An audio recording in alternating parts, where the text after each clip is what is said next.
आसक्ति योग्यता कांक्षा तात्पर्य एक बताया ज्ञानमिष्यते। ये प्रथम प्रमा प्रत्यक्ष प्रमा, जी द्वितीय प्रमा अनिमिति प्रमा, तृतीय तृतीय प्रमा शाब्द उपमिति प्रमा, प्रमा, चतुर्थी शाब्द प्रमा। जी तो प्रत्यक्षानुमिति में जी कारणों को बता दिया, जी। प्रत्यक्ष में भी अनिमिति में भी जी शाब्द में भी बता चुके जी कि पद ज्ञान करण है, पदार्थोपस्थिति व्यापार है, सहयोगी कारण ये मूल में बताने के बाद अब आपको हम बताने चल रहे हैं शाब्द बोध में इतने ही कारण नहीं है। जी शाब्द बोध में इतने ही कारण, इतने ही से क्या समझे? पद ज्ञान, उपस्थिति, वृत्ति, सबके लक्षण जी इतने का ज्ञान है, कारण बताया गया, जी। लेकिन इतने मात्र से शब्द बोध नहीं होगा।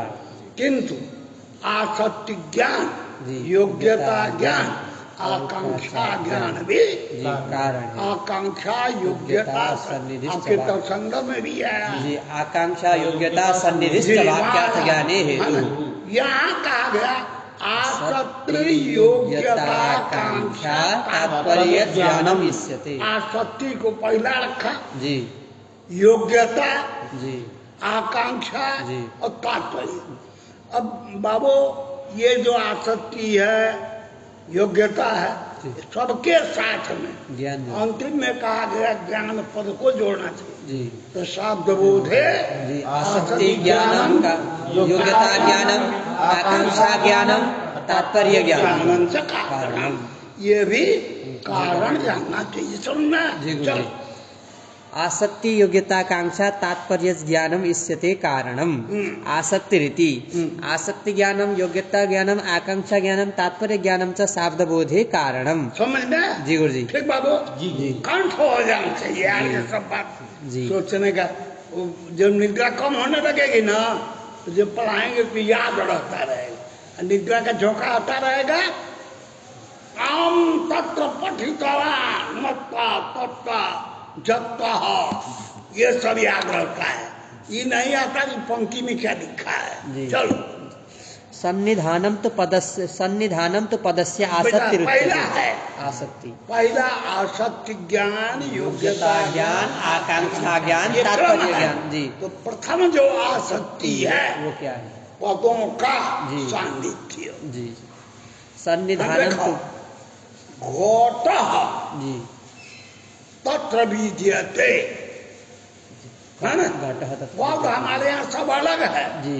सु को पहले बोल रहे जी। घट को बोल रहे जी। विद्युत बोल रहे अर्थ का कुछ नहीं मालूम पड़ेगा। जी सु घट जी है ना जी गम जी ती जी। ऐसे अलग अलग बोल रहे कुछ मालूम तो नहीं क्या कहना चाहता है कोई बोल नहीं। तो जिस पद के साथ जी जिसका अन्वय जी। होना है जी। दोनों का सान्निध्य जी सन्निधान जी समीपता अपेक्षित है। जी अन्वय जिसके साथ करना है, वो अगर दूर है जी तो वहाँ शब्द बोल नहीं होगा। समझ में है? जी गुरु जी।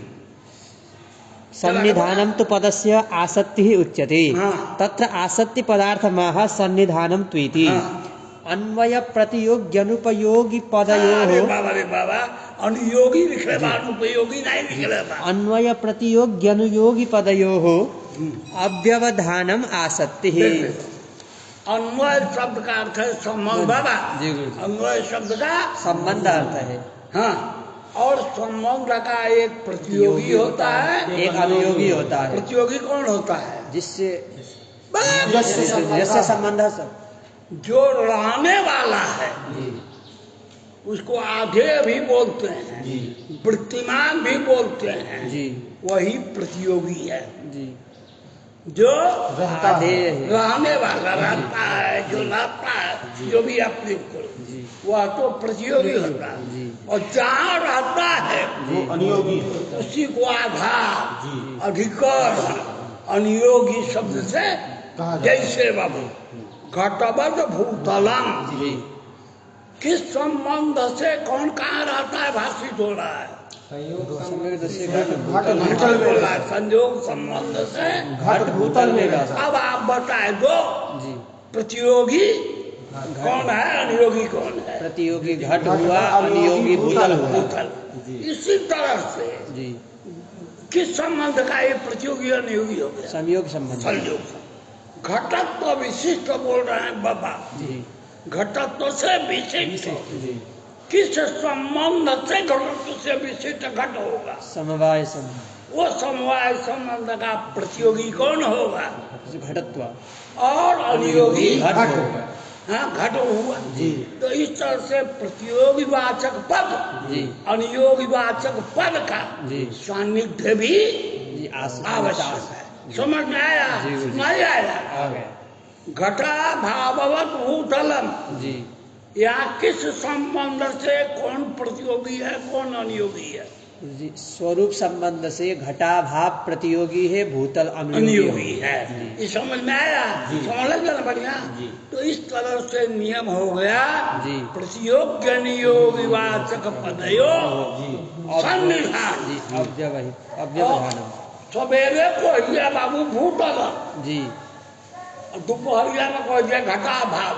जी जब तक घटा भाव को है जी तो क्या कहा था सवेरे वाला भूल गए। जी समझ गए ना? जी जैसे ज्ञान जो है जी पढ़ाया, पढ़ाने के बाद सो गया, जी जगा तो जो तो पहले वाला था भूल गया, जी जगा याद पड़ा, नींद ऐसी है कि फिर आ गई तो यो खत्म हो गया, होगा का शून्यम।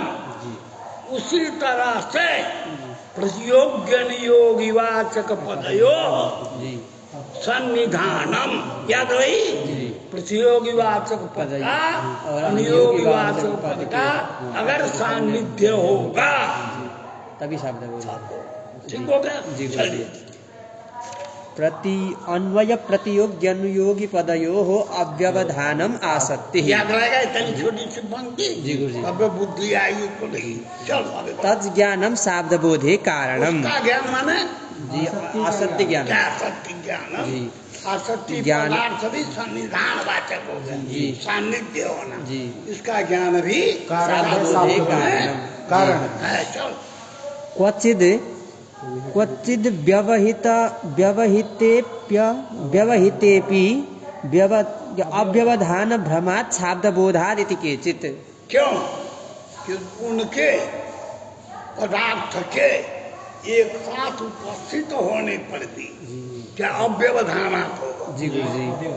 व्यवधान न होने पर ही अव्यवधान भ्रमात्। अव्यवधान ऐसा है। क्वचित व्यवहितेपि अव्यवधान देखो भ्रमात्। भाई एक बात जी है, घटवत भूतल, जी घटवत के साथ जी भूतल का जी एक साथ संविधान होने पर ही जी घटाधिकरण भूतल समझा जाए। जी फिर कौन है?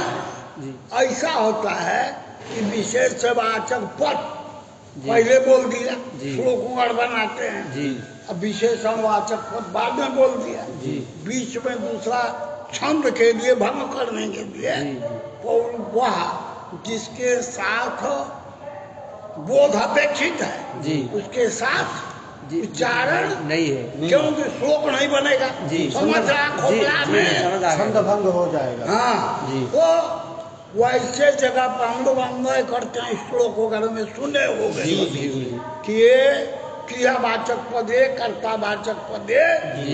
होता है कि नहीं? जी होता है। तो वहाँ व्यवहित था, जी जिसके साथ जिसका अन्वय होना है जी वो व्यवहित। उसका व्यवधान है। जी फिर भी जी है ना, जी वो वहाँ व्यवहित होने पर व्यवहितत्व की भ्रांति कर लेता है। जी उसका तात्पर्य यही समय है जी अव्यवहितत्व के भ्रम से, जी। यानी सुने होगे अलग अलग छंदों भंग के दर से जी। एक साथ नहीं कहा गया, जी। फिर भी उन दोनों का व्यवहित होने पर भी जी। अव्यवहितत्व जी। अन्वय करके जी। शब्दबोध होता है। जी तो ये जो नियम बनाया जी। कि अव्यवहितत्व न ज्ञान, जी। इस ज्ञान का नाम है आसक्ति ज्ञान। जी। शब्द बोध में कारण है। जी। कहते हैं कि व्यवहित स्थल में भी हो जाता जी। है, वहां तो अब व्यवहित तत्व का ज्ञान नहीं नहीं है। है। जी। शब्द बोध हुआ होता है। तो कहते हैं उसकी भ्रांति होकर के जी।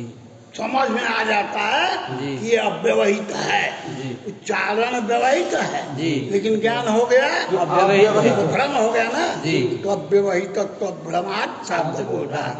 जी। क्वचित् व्यवहितेऽपि अव्यवधान भ्रमात् शाब्दबोधात् इति केचित्। वस्तुतस्तु अव्यवधान ज्ञानस्य अनपेक्षितत्वात् यत् पदार्थेन यत् पदार्थस्य अन्वयः अपेक्षितः तयोः अव्यवधानेन उपस्थितिः शाब्दबोधे कारणम्। पद चाहे व्यवहित हो चाहे अव्यवहित हो, जी। समझ गए ना? जी। वो कारण अकारण व्यवधान प्रयुक्त नहीं है, अपितु अव्यवधान का ज्ञान उपस्थिति में कारण है व्यवहित, लेकिन भ्रांतियां हमने उसको समझ लिया अव्यवहित, तब शब्द बोध होता है। व्यवहित तो व्यवधान युक्त है, जी। श्लोकादि में तुमको समझाया। जी जी। व्यवधान होने पर भी जी। वहाँ ज्ञान हमको जो हुआ अव्यवहित ज्ञान हो गया, तो भ्रमात्मक अव्यवधान ज्ञान से ही शाब्दबोध हो जाता है। जी। यह भी कहते हैं। हाँ। वस्तुतस्तु अव्यवधान ज्ञानस्य अनपेक्षितत्वात् हाँ। यत् पदार्थेन यत् पदार्थस्य अन्वयः जिस अपेक्षितः। पदार्थ के साथ जी। जिस पदार्थ का अन्वय अपेक्षित वांछित है, जी। उसका अव्यवधानेन ज्ञान हो जाना यही शाब्दबोध का शाब्दबोध में में कारण कारण है। जी। व्यवहित हो या चाहे अव्यवहित हो, इससे कुछ शब्द हो जाता है। जहाँ ज्ञान अव्यवधान ज्ञान होगा वहाँ शाब्दबोध हो जाएगा। जी। जहाँ व्यवधान ज्ञान नहीं होगा। बन गया, जी। व्यवहित होने पर भी जी। अव्यवधान ज्ञान हो जाने से अनित्य हो जाता है। चलिए आगे बढ़िए। जी। यत् पदार्थ हाँ? अनपेक्षित भैया अव्यवधान अपेक्षित नहीं है, जी। अव्यवधान होना अपेक्षित नहीं है, अव्यवधान क्या है समझा? ना। जी। अरे इधर सुन लो, उधर समझ कर पाँच जान दी बा, जी। आदत छोड़ ला। जी। अव्यवधान जी। रहे या न रहे तभी शब्द बोधो, जी। ऐसा नियम नहीं है। व्यवधान होने पर भी यदि हमको अव्यवधानेन उपस्थिति ज्ञान हो जाए, जी। उपस्थिति काल से ज्ञान जी। शब्द बोध हो जाएगा। तो व्यवहित हो या अव्यवहित शब्द बोध हो जाता। समझ में आया? जी। इसलिए अव्यवधान जी। शब्द बोध में कारण नहीं है, किंतु अव्यवधान का ज्ञान वो चाहे भ्रमात्मक हो चाहे प्रमात्मक हो जाना चल। जी। शाब्दबोधे कारण तेन गिरिर्भुक्तम अग्निमान देवदत्तेन इत्यादो न शाब्दबोधः। सुन रहे बोल लोगे बे? जी, क्या जी। है? गिरिहि भुक्तम अग्निमान देवदत्तेन ऐसा लिखा है। देख के धूप बांटेगा, एक नहीं। बार सुन लिया फल ये बुद्धि बढ़ा, जय फिर बांटेगा जी। कई बार देखेगा। जी। गिरिर भुक्तम अभिमान देवदत्त देवदत्तेन देवदत्तेन क्या गिरिर्भुक्तः अग्निमान भुक्तम आएगा। जी। जी। गिरिर भुक्तम अग्निमान गिरिर्भुक्तम अग्निमान देवदत्तेन। और बता जी। जिस तरह शब्द कहा जी। गिरी ने खा लिया, जी। गिरी मैंने पहाड़ बाबा, जी। पूरी गिरी मत समझिए, साधु लोगों के भेजो गिरी पूरी आश्रम गुड़ी होता है। तो गिरी माने पहाड़, जी। गिरी भुक्तम जी। गिरी खा लिया। जी। अग्निमान देवदत्त देवदत्त के मुड़ी पर आग जला दिया, देवदत्त ने बलगा और होगा। जी। अग्निमान का भी देवदत्त के साथ विचित्र कैसे अर्थ होगा? वो तृतीयांत है, ये है प्रथमांत है। वह ऐसा नहीं सुनने से कुछ जी। नहीं, ऐसे थोड़ा सा अर्थ बुझाएगा। आग वाले देवदत्त के द्वारा पहाड़ खा लिया गया होगा, नहीं होगा। खाए हो पहाड़, नहीं नहीं। तो यहाँ कैसे शब्द बोध होगा? जी। तो देखो यहाँ व्यवहित होने पर भी जी। अव्यवहित तत्व की भ्रांति हो गई, जी। अर्थात देवदत्त गिरी अग्निमान जी। देवदत्त तेन भुक्तम अन्वय बोधक नहीं हो। जी गुरुजी। तो व्यवहित तो होने पर भी जी अव्यवहित तत्व के भ्रम से जी शब्द बोध हो गया। जैसे वाक्य बोला गिरिर्भुक्तम अग्निमान देवदत्तेन। या सीधे जी जैसा उच्चारण है जी उनके अनुसार कोई वाक्यार्थ बोध नहीं होगा। नहीं लेकिन देवदत्तेन अग्निमान गिरिः भुक्तम। हाँ देवदत्तेन भुक्तम देवदत्तेन भुक्तम और गिरिः यह अग्निमान। 50 रोटी खा गई है जी वो भुक्तम जी। रोटी बना लिया जी। कौन सी पहाड़ के जी पहाड़ में खा लिया न? ऐसा कहीं संभव है? नहीं है। और जब अन्वय करोगे बेटा जी अलग अलग देवदत्तेन देवदत्तेन भुक्तम भुक्तम अग्निमान गिरिः गिरिः। अग्निमान। गिरी गिरी अग्निमान का अग्निमान गिरी। गिरी माने पर्वत जी ये बोध हो सकता है जी। वही लिख रहा है जी चाप। तेन गिरिर्भुक्तम अग्निमान देवदत्तेन इत्यादौ न शाब्दबोधः। नीलो घटो द्रव्यम पट इत्यादौ आसक्ति भ्रमात् शाब्दबोधः। नीलो नीलो घट जी द्रव्यम पट नीलो घटः द्रव्यम। जी यहाँ पर जी आ, नीलो घट द्रव्यम पट तो क्या करा के चल तो नीलो घटः द्रव्यम पट इत्यादौ आसक्ति भ्रमात् शाब्दबोधः। आसक्ति के भ्रम से शाब्द आगे कुछ लिखा आगे लिखिए, आसक्ति भ्रमात् शाब्द भ्रमा भावेपि न क्षतिः। कहते हैं घटो द्रव्य जी नील पट जी घटो द्रव्यम नीलः पटः। वाक्य बोला नीलो घटो द्रव्यम पटः। पट इस वाक्य से शाब्दबोध जो होता है जी घटो द्रव्यम जी नीला पटः। पट ये शाब्दबोध कैसे हो पट के साथ जी नील का उच्चारण नील का कोई आसक्ति नहीं है सन्निधान नहीं। हाँ? जी उसके बाद घट के साथ द्रव्य की कोई आसक्ति नहीं जी। है नीलो घटा जी द्रव्यम पटः। पटा यहाँ पर जी जो द्रव्या भिन्नो घट जी अनीला भिन्न पट जी ये जो शाब्दबोध होता है इस सन्निधान का भ्रम होने से जी द्रव्य पद के जी हाँ? जी। नील पद का पट पद का सान्निध्य है इसमें नहीं है नहीं। नीलो घटा द्रव्यम पट जी है ना जी उसका फिर शाब्दबोध नीला भिन्न पट कैसे हुआ जी घटो द्रव्यम में जी। घट पद घटा भिन्न द्रव्य हुआ जी अब बोल कर रहे हैं द्रव्या भिन्न घट जी तो ये समझ रहा है कि द्रव्य पदोत्तर घट है बड़ा समझ रहा द्रव्य पदोत्तर घट है नील पदोत्तर घट है। पट है नीला भिन्न पट जी और द्रव्य पदोत्तर घट है। घट जी। ऐसा भ्रांति है जी। तो द्रव्या भिन्न घटः घट नीला नीला भिन्नः पटः। पटः। ये आसक्ति के भ्रम से शाब्दबोध होता है। समझ में आ रहा जी, गुरुजी। कुछ नहीं आगे आगे चल। नीलो घटो द्रव्यम पटः इत्यादौ आसक्ति भ्रमात् शाब्दबोधः। आसक्ति भ्रमात् शाब्द भ्रमा भावेपि न क्षतिः। सान्निध्य जो भ्रम हो गया जी पद जैसा उच्चारण किया वैसा नहीं मान रहा है जी भिन्न माना जी। तो भ्रम हो गया कि नहीं जी तो आसक्ति के भ्रम से जी जो शाब्दबोध हुआ जी उसको भी जी भ्रम होना चाहिए भ्रमात्मक कारण से जन्य जो शाब्दबोध है वो भी भ्रम भ्रमात्मक होना चाहिए जी तो वह भी शाब्दबोध भी भ्रमात्मक होना चाहिए। का हर्ष है आसक्ति भ्रम से जी शाब्दबोध का भ्रम हो जी तो हमको कोई दिक्कत नहीं है दिक्कत नहीं है शाब्दबोध होना चाहिए जी भ्रमात्मक हो या परमात्मक हो जी आसक्ति भ्रमात् शाब्द भ्रमा भावेपि न क्षतिः। जी ननु यत्र छत्री कुंडली वासस्वी देवदत्त इत्याद्युक्तम तत्र उत्तरपदस्मरणेन पूर्वपदस्मरणस्य नाशाद् अव्यवधानेन तदुत्तरपदस्मरणासंभव इति चेन्न। एक बात करो संदेही छत्री कुंडली वासस्वी देवदत्तः।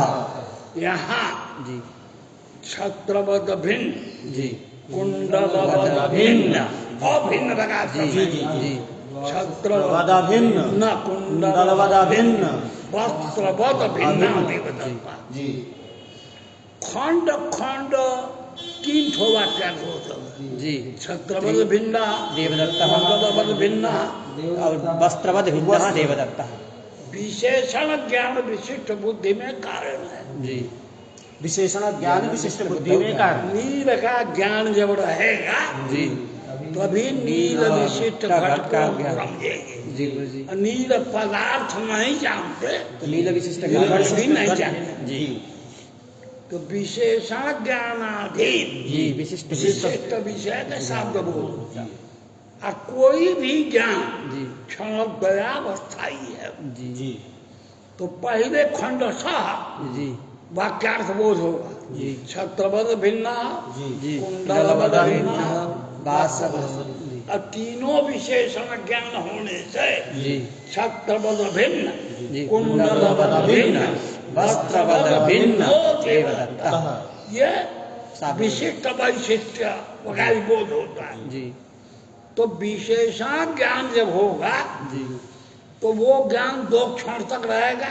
जी ज्ञान जन्य जो उपस्थिति है जी विशेषण एक एक छत्रवद भिन्न उपस्थिति भाई जी ये उपस्थिति 2 क्षण रही। जी आगे क्षण में नष्ट हो कुंडल बल भिन्न होगी। जी उसके उत्पत्ति क्षण बाद तक जी पहली उपस्थिति रही जी उसके बाद में नष्ट हो गई। जी पहली उपस्थिति जी पहली उपस्थिति द्वितीय छत्रवद उपस्थिति देवदत्ता। तृतीय उपस्थिति करा करके जी। अपने नष्ट हो जाएगी। जी अंतिम जब उपस्थिति होगी जी। पूर्व की उपस्थिति रहबे नहीं करेगी। जी जी पूर्व वाली खत्म हो जाएगी। जी तो वहाँ पर केवल- विशेषण ज्ञान क्षण क्षण में जब खत्म होते रहेंगे जी तो छत्रवद भिन्न कुंडलवदभिन्न वस्त्रवदभिन्न दो देवदत्ता। देवदत्ता। ये विशिष्ट वैशिष्ट्यावगाही बोध नहीं होगा।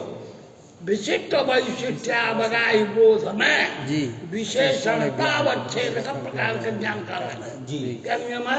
विशिष्ट वैशिष्ट्यावगाहि ज्ञाने विशेषणतावच्छेदक प्रकार ज्ञानं कारणम्। जैसे इके समझ होता नीलो घट जी ये नील विशिष्ट घट बुद्धि है। जी विशिष्ट बुद्धि को जी में विशेषण ज्ञान नील ज्ञान है। जी नील ज्ञान जब रहेगा जी तभी नील विशिष्ट घट का ज्ञान होगा जी ना। जी नील घटवद भूतलम जी नीला घटवद भूतलम। इस भूतल में जी विशेषण है नील नील घट। जी और नील घट में विशेषण है नील नील। जी तो विशेषण है यद विशेषण जी तद विशेषणतावच्छेदकम्। प्रकार का ज्ञान। जी तो ज्ञानम विशेषणतावच्छेदक प्रकार का ज्ञान। घटवद भूतलम जी ये विशिष्ट वैशिष्ट्यावगाही जी अब विशेषणतावच्छेदक प्रकार जो ज्ञान होगा जी। वो नीलो घट है ज्ञान होगा। जी नीलो घटः। समझ रहे हो ये ज्ञान कारण है। जी। अब वो ज्ञान जब तक एक एक ज्ञान विशेष देखो यहाँ पर छत्रवद भिन्न कुंडलवद भिन्न वस्त्रवद भिन्नो देवदत्तः। ये विशिष्ट वैशिष्ट्यावगाही बोध हो गया। जी अब विशेषणता अवच्छेद का प्रकार एक एक ज्ञान हुआ। कौन कौन? छत्रवद भिन्न देवदत्तः कुंडलवद भिन्न देवदत्तः वस्त्रवद भिन्न देवदत्ता। एक एक विशेषणता अवच्छेद का प्रकार का ज्ञान है। जी तो प्रथम विशेषणता अवच्छेद का प्रकार का ज्ञान द्वितीय विशेषणता अवच्छेद का प्रकार का ज्ञान तक रहेगा नष्ट हो जाएगा। नष्ट हो जाएगा। जी तो विशेषणता अवच्छेद का प्रकार ज्ञान रहबे नहीं करेगा। जी। ये विशिष्ट वैशिष्ट्यावगाही बुद्धि कैसे होगी ये अनुपत्ति दिया। जी चलिए ननु यत्र छत्री कुंडली वासस्वी देवदत्त इत्यादि उक्तम तत्र उत्तरपदस्मरणेन पूर्वपदस्मरणस्य नासाद। समझ गया? जी। उत्तर पद का जब स्मरण होने लगेगा जी, तो पूर्व पूर्व पद पद। का स्मरण नष्ट हो जाएगा। जी उत्तरपदस्मरणेन पूर्वपदस्य नासाद अव्यवधानेन तदुत्तरपदस्मरण स्मरण असंभव इति चेत् न। तो उत्तरवर्ती स्मरण जो है जी। जब होगा तो वो पूर्वोत्तरवर्ती स्मरण से विशिष्ट होगा ही नहीं। जी।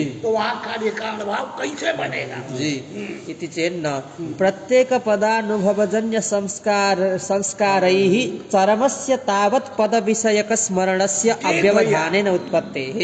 ब्रह्मा देखो यहाँ विशेषता क्या है? जी ज्ञान तो एक क्षण तक, 2 ही क्षण है, लेकिन जो संस्कार बना रहता है जी वो जब तक जी अंतिम फल नहीं होगा जी। वो संस्कार बना रहे। जी किसी चीज का जी अनुभव तो नष्ट हो गया, जी लेकिन अनुभव जन्य संस्कार बना हुआ। जी एक एक विशेषण ज्ञान जब हुआ जी उससे जो बना स्मरण है जी। वो भले नष्ट हो, लेकिन मन को पैदा करने वाला संस्कार बना रहता है। तो प्रत्येक पदों के अनुभव जनित जो संस्कार संस्कार है जी ये सब प्रत्येक वाले बने रहेंगे। जी और जब अंतिम पद का संस्कार आएगा जी तो पूर्व संस्कार सब मिल जाएंगे। जी पूर्व संस्कार सब मिल जाएंगे, मिल करके जी। एक विशिष्ट स्मरण को पैदा करेगा। पूर्वानुभव जनित संस्कार जी। उत्तरोत्तर के संस्कार में जी कारण है। जी समझ गए ना? वो ही सबका संस्कार रहेगा। अंतिम जो छत्रपद भिन्न कुंडल वस्त्रपद भिन्न जी जब अनुभव जन्य संस्कार आएगा जी तो पूर्व के संस्कार मिल करके जी और तीनों संस्कार से एक जी विशिष्ट वैशिष्ट्या लगाई जी। और स्मरण उत्पत्ति हो जाती है। न स्मरणानुपत्ति पूर्व दाचिका जी प्रत्येक पदानुभव जन्य संस्कारैः चरमस्य तावत् पद विषयक स्मरणस्य अव्यवधानेन उत्पत्तेः। समझ गए ना? जी गुरुजी पूर्व विज्ञान जो हुए हैं जी, उसके उनके अनुभव संस्कार। से जन जो संस्कार है जी। अंतिम पद का जब अनुभव होगा जी उस अनुभव जन्य संस्कार पूर्व वाले संस्कार मिल करके जी। सारे पदार्थों का एक विशिष्ट एक स्मरण पैदा कर देंगे जी। और तक किसी प्रकार की अनुभूति नहीं है। जी प्रत्येक पदानुभवजन्य संस्कारैः चरमस्य तावत् पदविषयक स्मरणस्य अव्यवधानेन उत्पत्तेः नाना सन्निकर्षैः एक प्रत्यक्षस्यैव नाना संस्कारैः एक स्मरणोत्पत्तेः अपि संभवात्। देख भैया, एक वही पदार्थ है, पीत हो, जी मधुर हो, जी कठिनश्च जी आम्र। जी देखिए ये आम्र की जो रूप है पी जी चक्षु से गम्य है, जी काठिन्य स्वगिंद्रिय से गम्य है माधुर्य रसना से प्रत्येक जी इंद्रिय से होने वाले प्रत्यक्ष जी एक साथ मुँह में धरा ले दो, जी आंखों देखत बा, मौकत भी बा, जी। माधुर्य भी है। जी एक के साथ जी अनेक इंद्रियों के साथ सन्निकर्ष हुआ कि नहीं? जी पीला आम मीठा धर के जी मुंह में चूसने लगे हो, जी नकलोल से हो गया तो गंध का ज्ञान, जी आंख देख रही थी पीला भी हो गया जी है? और रसना और रसना हाथ से या मुंह से दब रहा है तो स्पर्श भी की। जी तो नाना इंद्रियों से जी नाना प्रकार के प्रत्यक्ष कारण है, जी लेकिन सभी इंद्रियों के साथ जी एक साथ सन्निकर्ष होने पर जी एक ही प्रत्यक्ष जी रूप का भी हो गया, रस का भी हो गया, रूप भी विषय हो गया, रस भी। रस भी और गंध भी हो गंध गया, भी। स्पर्श भी और रस भी सभी गृहित होगा। जी तो वही दृष्टांत दे रहे हैं। नाना सन्निकर्षैः नाना प्रकार नाना इंद्रियों के साथ जी अनेक विध सन्निकर्षों से जी एक ही प्रत्यक्ष मधुर पीत जी सुगंधः सुगंधित जी ये सभी एक विशिष्ट प्रत्यक्ष होता है। अनेक इंद्रियों से होने वाला जी। एक प्रकार का प्रत्यक्ष सर्वजनानुभव सिद्ध है। जी उसी प्रकार से जी। नाना प्रकार के संस्कारों से जी। नाना प्रकार के संस्कारों से एक प्रकार का स्मरण भी प्रत्यक्ष प्रमाण से सिद्ध हो जाए। जी समझ में आया? जी गुरुजी नाना सन्निकर्षैः एक प्रत्यक्षस्य इव नाना संस्कारैः एक स्मरणोत्पत्तिः अपि स्मरण भी जी जी गुरु जी नाना प्रकार के सन्निकर्ष से जैसे होने पर जी जैसे जैसे एक प्रत्यक्ष उसी तरह जी नाना प्रकार के संस्कारों से मिलकर जी एक स्मरण हो जाए। जी इदमपि आश्चर्यजनकम नास्ति।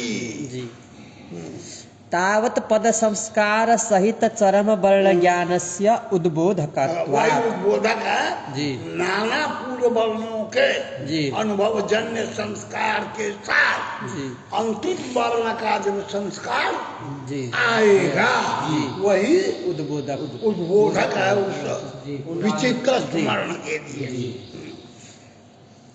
कथम कथम अन्यथा नाना वर्णैः एक पद स्मरणम ऐसे नहीं कहोगे जी घटमान है जी ये नाना वर्ण है जी भाट घट कर्म कम आनयन कार्यों में एगो स्मरण हो जाता है। जी तो अगर एक पद के अनुभव से जी एक ही पद का स्मरण हो जी जी एक पद के अनुभव से एक ही पद का स्मरण हो। नष्ट भी हो जाए जी तो उसमें घट के एक एक पद के अनुभव से जी एक एक जो स्मृति भाई वो तो नष्ट हो गई जी। एक का जी। तो अलग अलग भले हो मिल करके नहीं होगा एक स्मरण कैसे हुआ जी घो का स्मरण अलग तो का स्मरण अलग अ का अलग जी हम द्वितीय का अलग। तो जब तक दूसर के का संस्कार होगा पहले का खत्म हो गया तो आपको सब जगह मानना है एक एक वर्णों के अनुभव से एक एक संस्कार रहेंगे जी। और वो संस्कार क्षण द्वय में नष्ट नहीं होगा फिर दूसरे का संस्कार होगा ठीक है। जब अंतिम वाले का संस्कार होगा तो ये संस्कार मिल करके एक स्मरण को पैदा कर लेंगे। अतः किसी प्रकार के शब्द बोध की अनुपत्ति नहीं होगी। तावत् पद संस्कार सहित चरम वर्ण ज्ञानस्य उद्बोधकत्वात् कथम अन्यथा नाना वर्णैः एक पद स्मरणम नाना वर्णों के द्वारा जी। एक ही पद का स्मरण कैसे हो एक एक वर्ण का संस्कार नष्ट होता जाए जी। तो सब संस्कार रहते हैं जी। और जब अंतिम का संस्कार आता है तो वो उद्बोधक पूर्व वाले सबके। संस्कार मिल करके जी एक घट पदार्थ का स्मरण करा देते हैं। जी परंतु तावत् पदार्थानां स्मरणाद हाँ एकदैव खले कपोतन्यायेन तावत् पदार्थानां क्रियाकारक भावेन अन्वय रूपः शाब्दबोधो भवति इति केचित् ये एक लोग कहते हैं ये सब अलग अलग हुए जी अब मिल करके जी मिल करके जी, सब। एक साथ कार्य को करते हैं। जी जैसे वृद्धा युवान शिशव कपोता हरे हानि युगपत् भवन्ति पतंति जी। तो सर्वे युगपत् पदार्था परस्परेणान्वयिनो भवन्ति एक एक जो है बूढ़ा युवा बच्चा जो कबूतर है एक साथ ऐसे उड़ते हैं और खल माने खलिहान जी खलिहान समझते हैं उसमें एक साथ बैठकर जी वहाँ गिने हुए सरसों वगैरह के दाने को जी चुनते हैं जी एक साथ मिलकर। जी उसी तरह से शब्दबोध के लिए वाक्य घटक जो एक एक पद है एक एक पद उनके ज्ञान से जायमान जो तत्त संस्कार है वे भी संस्कार सब मिल करके मिल करके एक शब्द बोध को पैदा करते हैं। जैसे सभी कबूतर मिल करके जी सर सब चयन रूप जो कार्य है उसको संपन्न एक करते साथ संपन्न करते हैं। वह प्रत्येक पद तत्त पदानुभव जन संस्कारों के मिल करके एक साथ पैदा करते विशिष्ट वैशिष्ट जो बड़ा शब्द बोध है जी उसको पैदा करते को पैदा करते हैं। इस न्याय को बोलते हैं हरे कपोतन न्याय एक साथ हुआ। समझ गई लो जी गुरु जी कुछ नहीं समझा एक प्रक्रिया ये हो गई इस घटक शब्दबोध में जी घट की भूत जितने पदार्थ हैं जी घटक पद ज्ञान से जी एक एक पदार्थों का ज्ञान होकर जी समझा ना जी वो समस्त खंड वाक्यार्थ मिलकर जी। एक अखंड वाक्यार्थ बोध को पैदा जी। पूछा रहा है जी किस तरह जैसे एक एक कबूतर जी। भिन्न भिन्न है जी और सब मिल करके जी सब चयन कार्य को संपन्न करते हैं। एक हो गया। जी जी उसी तरह दूसरा है विशिष्ट ज्ञान जो है जी। विशेषण ज्ञान पूर्वक हो गया जी है ना। जी तो एक एक वाक्यार्थ बोध जी अलग अलग झुंड बनाकर जी और फिर आगे वाले के प्रति कारण है जी वो दो मिल करके तो आगे विषय वाले ले। जी इस तरह से खंड वाक्यार्थ बोध पुरस्तर जी अखंड वाक्यार्थ वाक्यार्थ बोध बोध के जी ये खले कपोतन न्याय से भिन्न है जी और एक साथ सभी बोधित हो गए।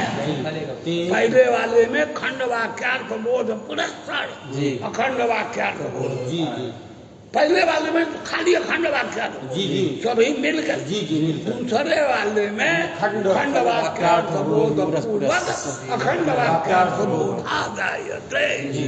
हाँ परंतु तावत् पदार्थानां स्मरणाद् एकदैव खले कपोतन्यायेन तावत् पदार्थानां क्रियाकारक भावेन अन्वयरूपः शाब्दबोधः भवतीति केचित्। वृद्धायुगानः शिशवः कपोताः खले यथामि युगपत् पतन्ति तथैव सर्वे युगपत् पदार्थाः परस्परेणान्वयिनो भवन्ति। परे तु यद्यदाकाङ्क्षितं योग्यं सन्निधानं प्रपद्यते तेन तेनान्वितः स्वार्थः पदैरेवावगम्यते। जी जिसका अन्वय जिसके साथ अपेक्षित है छत्री कुंडली वासत देवदत्ता छत्री का अन्वय जी देवदत्त के जी। कुंडली का अन्वय देवदत्त के साथ ये खंड खंड सबका बोध हो करके जी उसके बाद छत्रपद भिन्न कुंडलवद भिन्न वस्त्रवद भिन्न देवदत्तः। ये जो बोध होता है जी। ये खंड वाक्यार्थ बोध पूर्वक पूर्वक अखंड वाक्यार्थ बोध होता है। ये दूसरा है। जी जी परेतु यद्यदा कांचितं योग्यं सन्निधानं प्रपद्यते तेन तेनान्वितः स्वार्थः पदैरेवावगम्यते। तथा च खण्डवाक्यार्थबोधानन्तरं तथैव पदार्थस्मृत्या महावाक्यार्थबोधः इत्याहुः। जी गुरु। खंड वाक्यार्थ बोध होने के पश्चात एक अखंड महावाक्यार्थ बोध ये परे के अनुसार जी अखले कपोतन न्याय ना एक साथ बिना खंड वाक्यार्थ बोध हो गई एक सीधे साथ अखंड वाक्यार्थ बोध होता हो है। जाता है। जी एतेन तावद् वर्णाभिव्यङ्ग्यः देखो पदवर्ण्य व्याकरण में वाक्य पदीयम है जी वो स्फोट मानते हैं। जी हम लोग पदज्ञानाधीन पदार्थोपस्थिति हो करके शब्द उसी से शब्दबोध हो जाता है। स्फोट वाले ये कहते हैं पदस्फोट वाक्य स्फोट जी ये स्फोट मानते हैं। समिष्ट पद ज्ञानाधीन पदार्थोपस्थिति बिना स्फोट माने ये नष्ट हो जाएगी तो स्फोट मान इसकी कोई जरूरत। ये जो क्रम हमने खंड वाक्यार्थ बोध पूर्वक अखंड वाक्यार्थ बोध जी और खले कपोतन न्याय जी मान करके शब्द बोध को उपपन्न कर लिया। जी ये शब्द बोध के उपपत्ति के लिए स्फोट मानने की आवश्यकता नहीं है। जो तावल वर्णों से विव्यंग्य पदस्फोट वाक्य स्फोट होते हैं उन लोगों का भी मत खंडित हो ये गया। खंडित हो गया।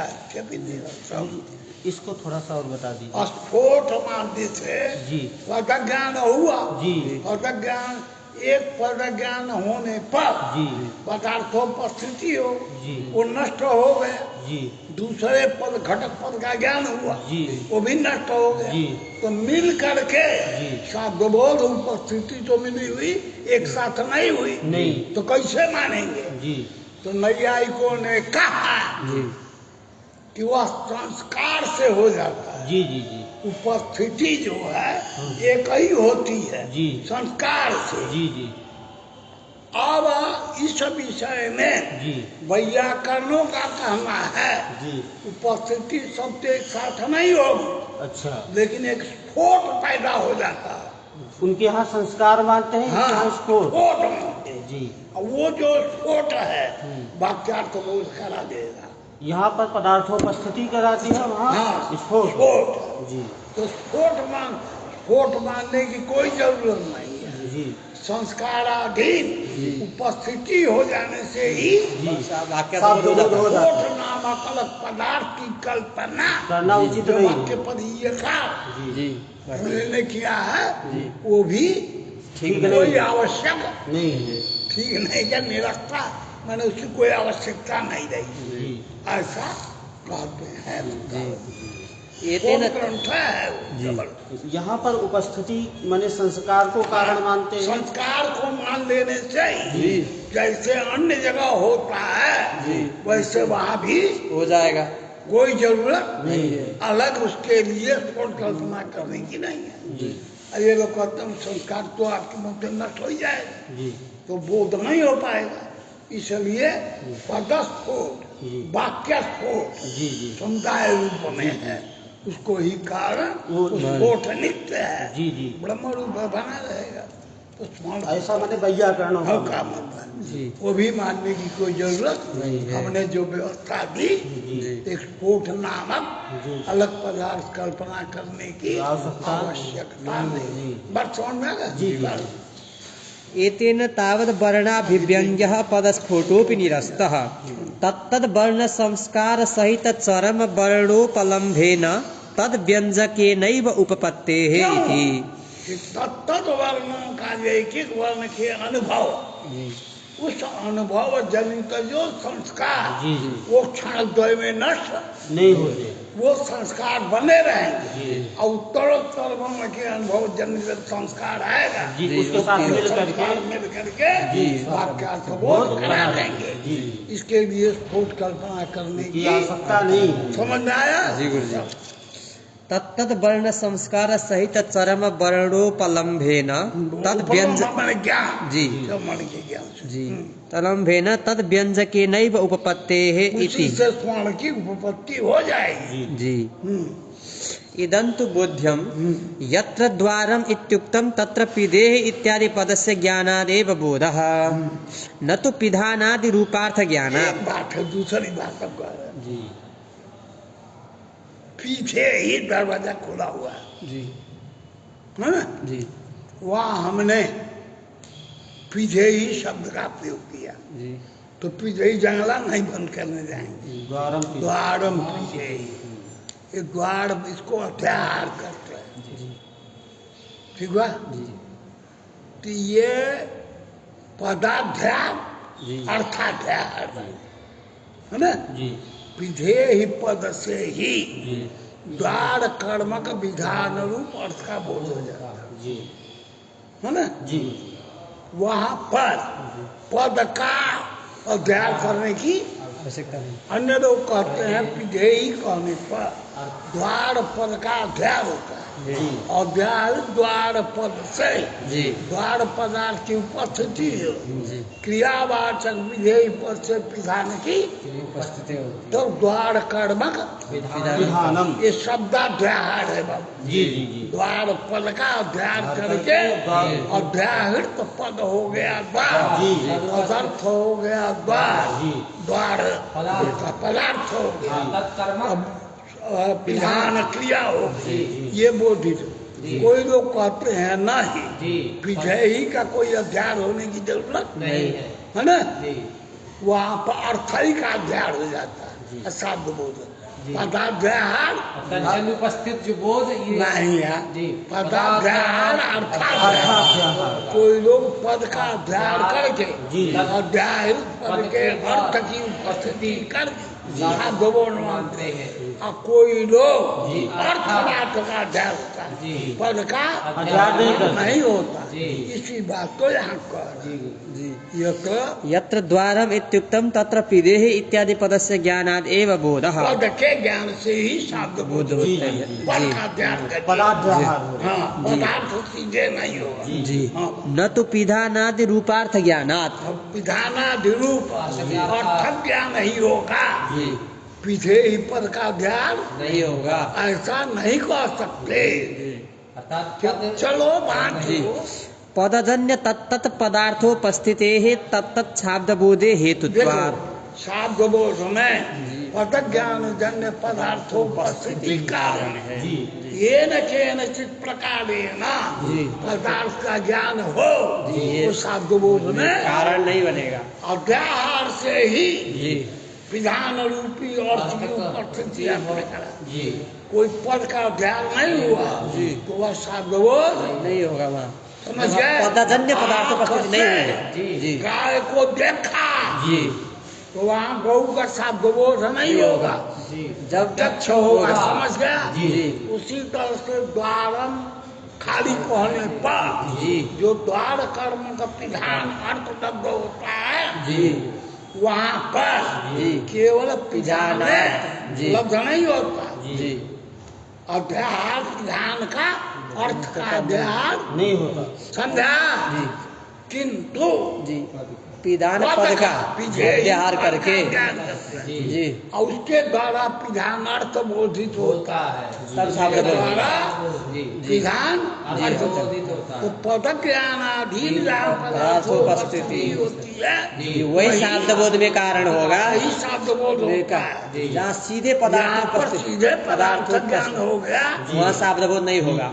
वह शब्द बोध नहीं होगा। समझ में आ गया। जी गुरुजी। वह लिखा है। जी न तो पिदेहि न तो पिधानादि रूपार्थ ज्ञानात् पदजन्य तत्तत् पदार्थोपस्थितेः तत्तत् शाब्दबोधे हेतुत्वात्। किंच क्रियाकर्म पदानां तेन तेनैव पदेन सह आकांक्षितत्वात् तेन क्रियापदं विना कथं शाब्दबोधः स्यात्। क्रियापद के बिना जी आकांक्ष पद होना चाहिए। जी तो बिना क्रियापद के जी। यही क्रिया है। जी वहाँ विधान विषय के शब्द बोल यदि पीछे ही पद का अभ्यास नहीं कर नहीं करेंगे जी तो पदजन्य पदार्थोपस्थिति नहीं नहीं होगी। होगी। शब्द बोध बोध नहीं होगा। इससे क्या निष्कर्ष निकला। पदजन्य पदार्थोपस्थिति ही शाब्दबोध में कारण है। ये यहाँ पर जी पदार्थ यही पद का अभ्यास अध्यार करना पड़ेगा। पद खाली विधान अर्थ का अध्यार शाब्दबोध नहीं होगा। नहीं बनेगा। जी जैसे गुरु जी पदाध्याहार और अर्थाध्याहार तो पदाध्याहार करना पड़ेगा। करना पड़ेगा। अर्थ अर्थाध्याहार नहीं करिएगा जी सीधे अर्थाध्याहार करिएगा तो शब्दबोध नहीं होगा। क्यों। शब्दबोध पदाधीन जी पदार्थोपस्थिति कारण जी वही शाब्दबोध होता शब्दबोध के है। प्रति कारण है। हाँ गाय चल रही है आपसे देखा जी तो पदार्थ गौर को उपस्थित होगा। चलती में शब्दबोध है प्रत्यक्ष है गाय का जानना। जी वह शब्दबोध नहीं नहीं समझ रहा है आगे अपितु गौर गच्छति पद बोले रहेगा। जी और गतिमान गौर से जो शब्द वो शब्दबोध कहा जाएगा। जी आंख से गमन क्रिया को देख करके जो बोध होता है वो शब्दबोध नहीं है। नहीं है। पद ज्ञानाधीन जी पदार्थोपस्थिति फिर तो शब्दबोध। यदि विधान का ही जी अध्यार हुआ जी विधेय पद का उच्चारण नहीं हुआ। अध्यार नहीं हुआ जी तो पद ज्ञानाधीन पदार्थोपस्थित न होने से शब्दबोध भी नहीं होगा। जी यदि शब्दबोध है जी तो पद का ही अध्याहार करना पड़ेगा। समझ में आया। जी गुरुजी। किंच क्रियाकर्म पदानां तेन तेनैव पदेन सह आकांक्षितत्वात् क्रियावाचक पद जी और कर्म कारकवाचक पद के साथ साकांक्ष है। जी कारकवाचक पद क्रियावाचक पद के साथ परस्पर साकांक्ष। साकांक्षतया जी किंच क्रियाकर्म पदानां तेन तेनैव पदेन सह आकांक्षितत्वात् तेन क्रियापदं विना कथं शाब्दबोधः स्यात्। क्रियापद का ध्यान नहीं करिएगा पिजाई वगैरह जी तो तो शब्दबोध भी शब्दबोध नहीं होगा। बन सकेगा। जी तथा पुष्पेभ्यः इत्यादौ स्पृहयति इत्यादि पदाध्याहारं विना चतुर्थ्यनुपपत्तेः पदाध्याहारः दूसरी बात चतुर्थी किसके योग में होती है मालूम है तुम लोग को? जी गुरुजी,